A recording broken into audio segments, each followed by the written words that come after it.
Ser podcast. Hoy se cumple un año de la segunda etapa Trump y no ha pasado ni un solo día desde que tomó posesión la segunda etapa como presidente que no hayamos hablado de él por algo.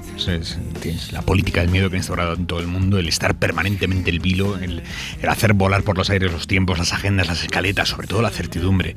Se cumple un año de esta distopía en la que estamos inmersos en Estados Unidos y en el resto del planeta, y que no sabemos dónde nos va a llevar. Por el momento vamos a hablar de a dónde nos ha llevado, y lo vamos a hacer con los periodistas que siguen el día a día de Trump, siguen y sufren. Sara Canals, corresponsal de la SER en Washington. Hola de nuevo, Sara. ¿Qué tal, Aimar? ¿Cómo y estás? Pablo Rodríguez Suances, corresponsal del Mundo. Muy buenas, Suances. Suances, ¿estás por ahí? Bueno, Andrés Gil, corresponsal del diario.es. Andrés, muy buenas. Muy buenas, Aimar, ¿qué tal? ¿Qué tal, Andrés? Bueno, se va a sumar Suances de un momento a otro. Por empezar por lo último, Sara, Trump ha comparecido hace una hora por sorpresa en la Casa Blanca, ha terminado hace unos minutos, básicamente para decir todo lo que ha conseguido este año, tanto dentro de Estados Unidos como en el mundo entero, y como comparecencia por el aniversario, la verdad es que ha sido bastante fiel a todo lo que define el primer año de esta presidencia de Trump. Pues sí, bueno, de hecho lo primero que ha hecho ha sido enseñar un informe muy grueso de unos 5 centímetros titulado Logros, y acto seguido ha estado 13 minutos, Aimar, 13, enseñando folios, documentos con fichas policiales de supuestos criminales de Minnesota, donde hace 2 semanas sus agentes migratorios asesinaron a una mujer, y a medida que iba mostrando fotos a los periodistas, iba defendiendo a los agentes federales y sacando pecho de su política migratoria. Este ha sido el momento. I can show you some of the people, vicious, many of them murderers. These are all out of Ha dedicado Minnesota. gran parte de su discurso a destacar su deportación masiva, alegando que por primera vez el país experimenta una migración inversa y manteniendo, como decías, ese tono hostil que tanto le caracteriza. Remove tens of thousands of illegal alien gang members, drug dealers, murderers, child predators, human traffickers, fraudsters, savage criminals. Presumiendo de haber expulsado a cientos de miles de pandilleros, narcotraficantes, asesinos, depredadores sexuales de niños, traficantes de personas, criminales salvajes, un largo etcétera. Bueno, han sido casi 2 horas de discurso, un larguísimo discurso, y en él ha sacado pecho de la captura de Maduro, del despliegue de la Guardia Nacional en ciudades demócratas como Washington, por ejemplo, de los 8 conflictos que asegura que ha zanjado, y no lo ha podido evitar. Aimar también ha destacado que él se merecía ese Nobel de la Paz. Ostras, es que está obsesionado. Es increíble la que da con el Nobel. Pablo Rodríguez Suances, corresponsal del Mundo. Ahora sí, Suances, buenas noches. Hola, ¿qué tal? Buenas noches. Nos decías ahora todo eso de lo que saca... ¿Hay algo de lo que no saque pecho Trump? No, es una cosa increíble, pero lo del Nobel es especialmente sangrante. Es una obsesión. Él generalmente se mueve todo por obsesiones, ¿no? Venezuela, las cárceles que se supone, y los manicomios que el resto del mundo ha vaciado para volcar en Estados Unidos, los estados que ha ganado. Pero en el Nobel se nota que hay un resquemor profundo, y está claramente motivado porque Barack Obama lo ganó también de una forma absurda, y él no.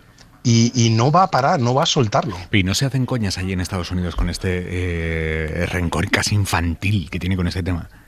Constantemente, pero da igual. Ahí el país está completamente dividido, y si tú miras los índices de aprobación de Trump han caído brutalmente en los Gallups, y ha caído 10, 12, 15 puntos en un año. Su índice de aprobación va a lo mejor en el 40, 41, 30 y tantos %, pero tiene un 85-90% de aprobación entre los republicanos. Da igual lo que haga, da igual lo que diga, da igual las barbaridades. Saben que miente constantemente, saben que esto es algo infantil y una obsesión personal, pero no importa, no cala en el grueso de sus bases.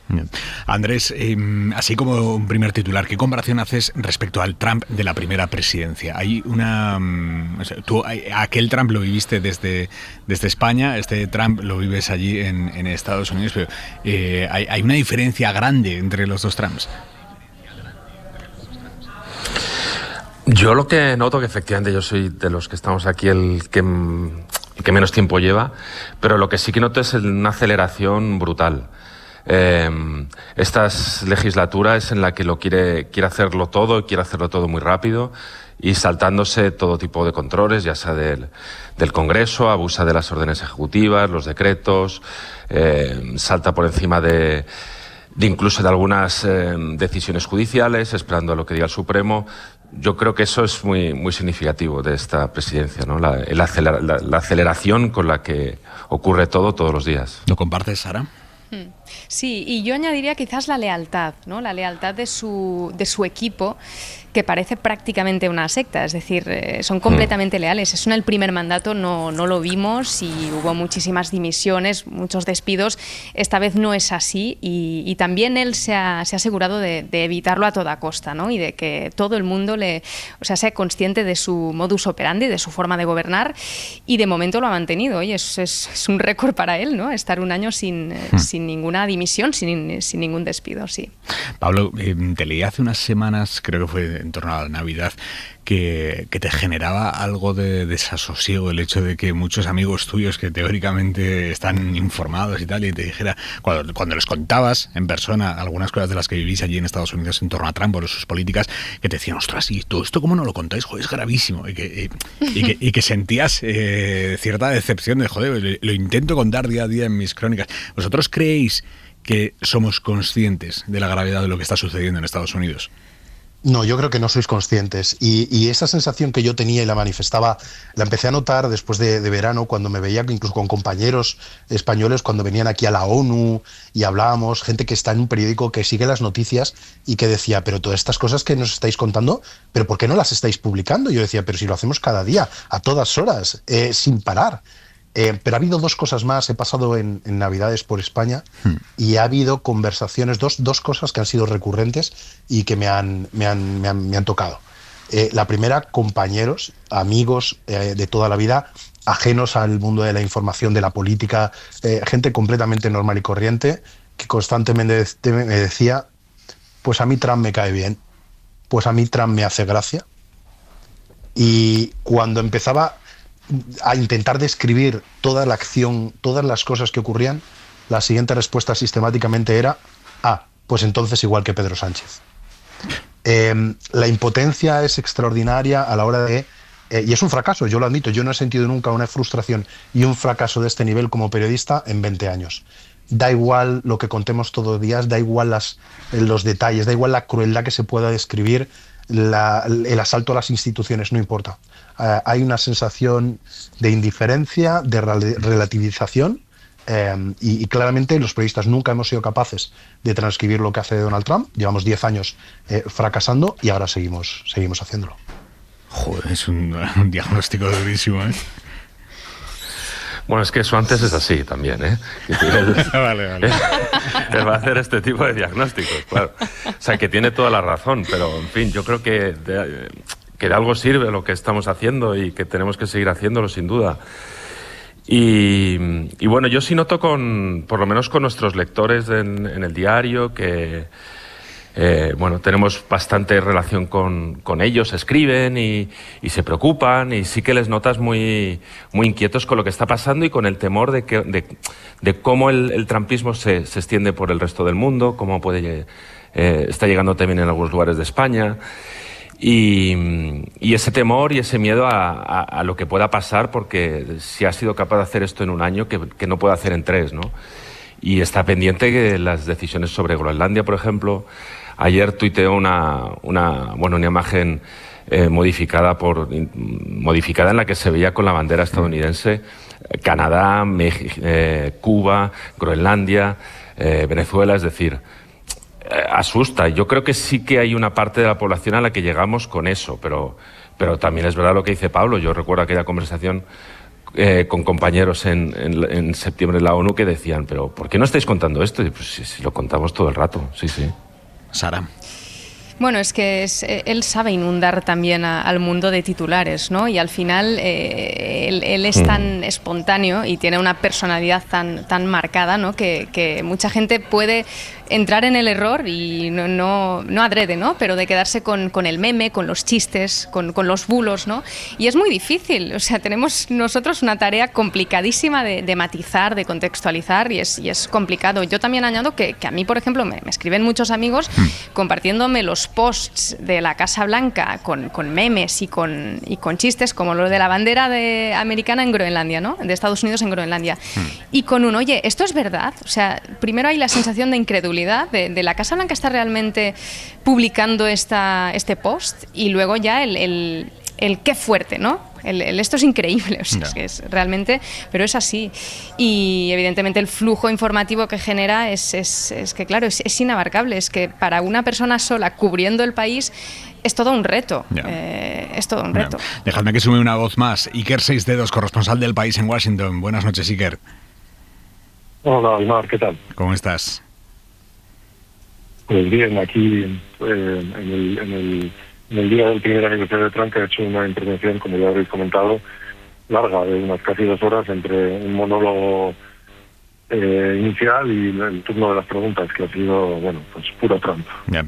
Iker, ¿tú dónde ves más la demolición institucional que ha puesto en marcha Trump? O dicho de otra manera, ¿dónde son más irreversibles los cambios que está llevando a cabo Trump allí en Estados Unidos?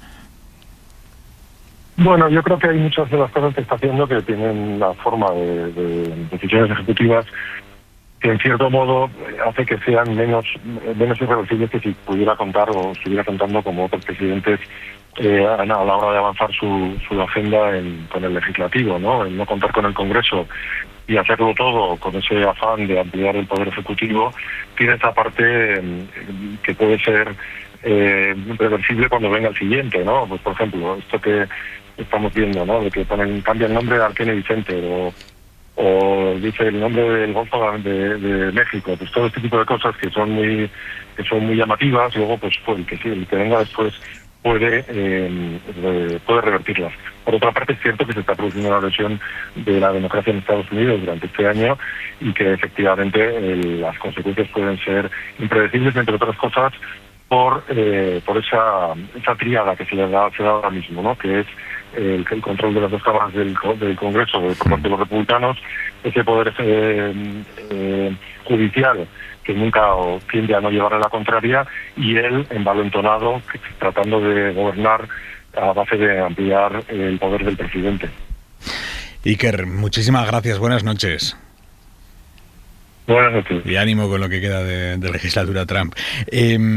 Suances, una de las cosas que más nos ha impactado, yo creo, aquí a los europeos es ver esas imágenes de la policía o de esos agentes anti-inmigración que son casi milicias con la cara tapada ejerciendo la violencia sin ningún límite. Eso sí que está impactando profundamente. Esto está teniendo impacto porque es toda una profunda ironía. En el país que durante la pandemia creó un ejército, y valga el juego de palabras, de conspiranoicos sobre el poder del Estado y la capacidad del Estado de entrometerte en la vida de la gente, de coartarte las libertades, y que ha crecido con millones y millones de fieles y acólitos a esa idea de que hay que ser receloso del Estado, en un país en el que se ha bebido siempre, ¿no? Ha habido una corriente, incluyendo al vicepresidente J.D. Vance y toda su familia, y ese mundo de los apalaches y de los hillbillies que desconfían del Estado. Ahora esa misma gente está relativizando el hecho de que una fuerza parapolicial vestida como si fueran militares, con la cara tapada, sin ningún tipo de identificación, vaya alegremente deteniendo a gente por la calle, saltándose las leyes que dicen que no puedes entrar en una vivienda, saltándose las leyes de Minnesota, en este caso, que dicen desde la muerte de George Floyd que no se puede detener a alguien contra el suelo y ponerle la rodilla en el cuello. Esto claramente está generando una parte de reacción. pero es en la reacción, el grueso lo estamos viendo todavía entre quienes ya estaban bastante convencidos y parte entre los indecisos. Pero todavía entre el núcleo fuerte republicano, el mensaje que él quiere transmitir de una fuerza patriota contra un grupo organizado de antifascistas, Antifa y demás, sigue calando fuerte. Así que yo creo que o va mucho a peor o todavía no va a ser suficiente para alarmar al resto del país. O sea, ¿no creéis, Sara, no creéis que estas protestas que estamos viendo contra los agentes anti-inmigración en algunos puntos se pueden convertir en un basta ya ante esta deriva autoritaria de Trump? Pues es complicado de predecir porque... Claro, viendo las imágenes del asesinato de esta mujer de Minneapolis, por ejemplo, ¿no? Y que no ha sido la primera, además, claro, hombre, tendemos a pensar que sí, que esto calará entre la población, pero como decía Swances, entre los republicanos hay mucho apoyo por su política migratoria. Yo creo que será la gran cuestión que esclareceremos en las elecciones de medio mandato, ¿no? Y de hecho hoy ha sido muy llamativo en esa defensa que ha hecho en la rueda de prensa. Sí. De los agentes federales, de los agentes de los servicios migratorios, ha destacado muchísimas veces que el 60% son hispanos. ¿No? En plan, oye, yo no es que sea un anti-inmigrante, sino es que esto va de que si eres un ilegal tienes que ser expulsado del país, ¿no? Y al final este discurso cala mucho entre el republicano conservador. Andrés. Así que no las tengo todas, básicamente. Ya, bueno, ellos saben más. Sin embargo, yo sí creo que el asesinato de Renee Wood, que además se ha generado una campaña muy alrededor de ella, y incluso con el juego de palabras de Wood, ¿no? Yo sí creo que puede ser un incentivo, un acicate, un elemento más para la movilización contra Trump. Al final, bueno, hay que ver cómo van las elecciones, efectivamente, pero no se trata solo de... Muchas veces se ganan porque eres capaz de movilizar a los tuyos. Y después de las presidenciales, sí se notó un partido demócrata muy, muy deprimido, que en el Congreso tiene unos perfiles bastante grises, con poca conexión con la sociedad. Pero bueno, en Nueva York, Mandani supo conectar y ganó unas primarias contra todo pronóstico y luego la alcaldía. Sacaron buenos resultados en New Jersey, en algunos estados y quizá toda esta movilización en torno al ICE que pilla tan de cerca familias, porque migrantes son los que cuidan a tus hijos, los que te atienden en el supermercado, los que te atienden en una cafetería, aquí estamos rodeados de gente de fuera. Y yo no sé, yo tengo la sensación de que sí que puede prender eso alguna mecha de movilización anti-Trump interesante. ¿Qué os dicen los demócratas con los que habláis, Swances? Mira, dicen dos cosas. La primera, no lo entendéis porque en vuestros países la política funciona de forma diferente. Allí tenéis partidos mucho más estructurados, tenéis líderes de la oposición, tenéis un tipo de oposición que aquí no funciona de la misma manera. Aquí un presidente, en teoría, por lo menos hasta ahora, hasta Donald Trump, cuando acaba su mandato desaparece y ya no pinta nada en su partido. Y los partidos tienen una serie de varones, pero está muy descentralizado. Entonces nosotros no podemos hacer una oposición como la que haríais desde el día 1 en Europa. Lo segundo que dicen es que, siguiendo un poco la lógica, esta la definió por escrito Carlyle, que era el gran gurú de Bill Clinton, decía, no tiene sentido, ahora no podemos hacer la oposición a Trump. Hay que asumirlo, que si ahora intentamos cualquier cosa, vamos a fracasar. Porque vamos a parecer unos malos perdedores, porque vamos a parecer unos exagerados, porque ahora mismo está en su máximo de popularidad. Acaba de ganar las elecciones, está arrasando y en los 3, 4, 6 meses posteriores no va a ser capaz. La única solución es esperar a que él empiece a cocerse en su jugo. Cuando esté llegando, como ahora después de un año, a estos índices de aprobación del 30 al 35, por debajo del 40%. Y a partir de ahí, decía Carlyle, y dicen los demócratas, como hienas intentando construir a partir de las elecciones de medio mandato. ¿Por qué? Porque la política americana está llena de fetichismo, e igual que se escoge a un presidente para la primera potencia del planeta en función de lo que deciden 20 jubilados en un gimnasio de Iowa o de New Hampshire cada 4 años, la lógica política mediática a nivel nacional se fija todo en cosas de ese estilo. Entonces se fija en las midterm, porque son unas elecciones de mitad de mandato legislativas, cambia todo el Congreso y es una forma desde la que empezar a construir. Entonces ahora ese es su objetivo, es recuperar el Congreso, la Cámara de Representantes en noviembre, soñar con recuperar el Senado y a partir de ahí desde el Congreso, con la economía como base, como llenas, dejando que se cueza en su culo. Es una estrategia de impotencia, es frustrante, tú lo ves desde fuera y dan ganas de darles bofetadas y de decir, espabila, porque resulta, claro, tú lo que quieres es escuchar, como a Carney hoy en Davos, un mensaje de un líder que te diga, hay que espabilar, esto ha cambiado. Los demócratas dicen, mira, no nos funciona así. No funciona así porque no, Estados Unidos no funciona así. Llevamos 10 años diciendo, viene Trump, viene el fascismo, viene el caos y no ha servido de nada. Tenemos que intentarlo, como dice el presidente de Finlandia, de la Unión Europea, con soluciones subóptimas. Nadie se quiere echar a las calles y arrojarse una bandera subóptima, pero en política es lo que funciona. Sara.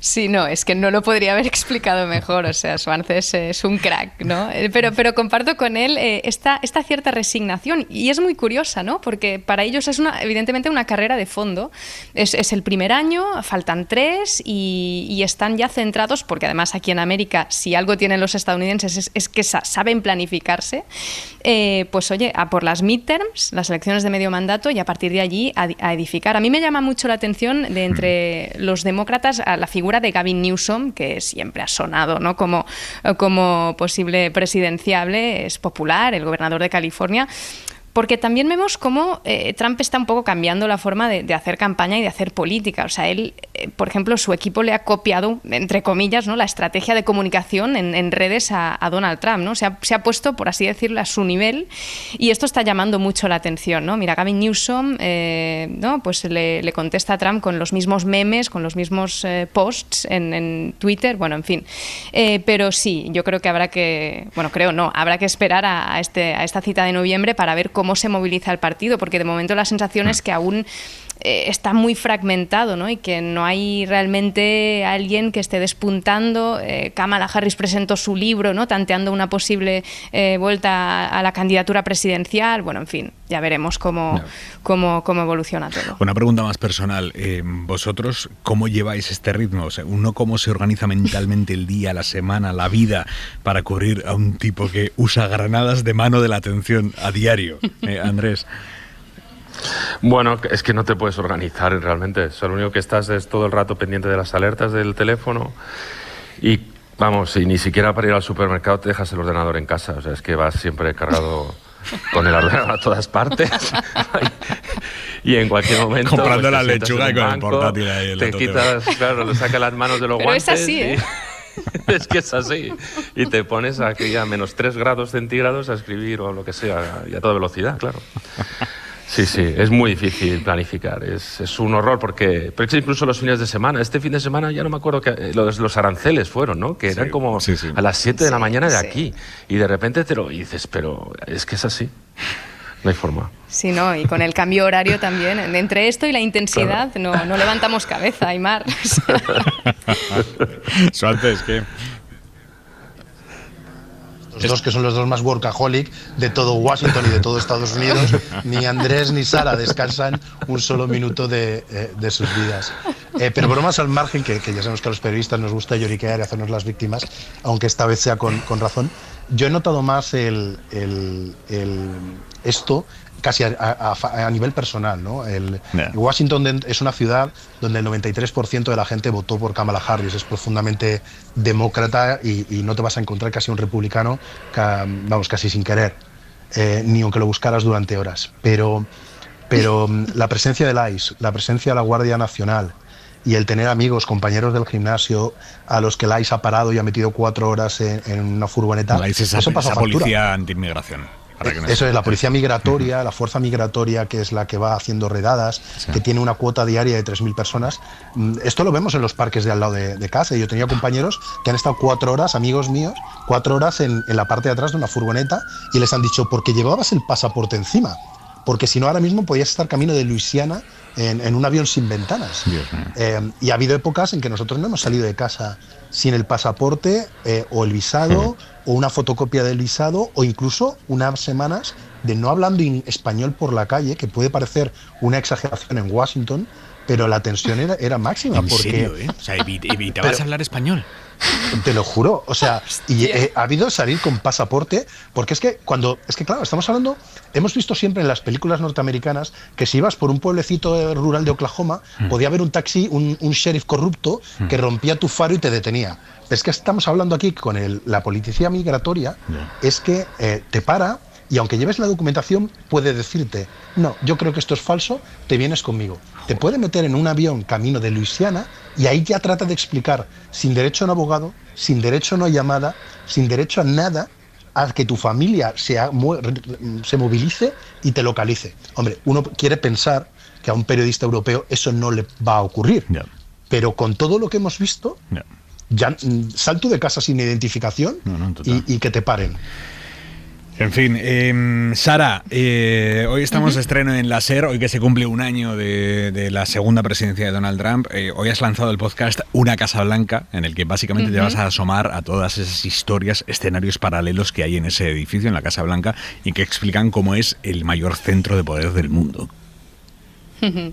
Sí, bueno, básicamente con este podcast lo que intentaremos será, por un lado, contar los detalles, las anécdotas, las curiosidades de este día a día que nos dicen mucho sobre quién gobierna, darle voz también a los que se ven impactados, para bien o para mal, por lo que ocurre en la Casa Blanca y explicar también cómo cambia la ciudad en función de quién preside el país. Un ejemplo es lo que acaba de contar Swances. Así que, bueno, os espero cada 2 semanas en SER Podcast para este nuevo proyecto. Una Casa Blanca, nuevo episodio de SER Podcast con Sara Canals, con nuevos episodios cada 2 semanas en la web, en la aplicación de la SER y en todas las plataformas de audio. Pablo Rodríguez Swances, Andrés Gil, Sara Canals, un abrazo, amigos. Un placer para vosotros. Y seguimos aquí en Hora 25. Para no perderte ningún episodio, síguenos en la aplicación o la web de la SER, Podium Podcast o tu plataforma de audio favorita.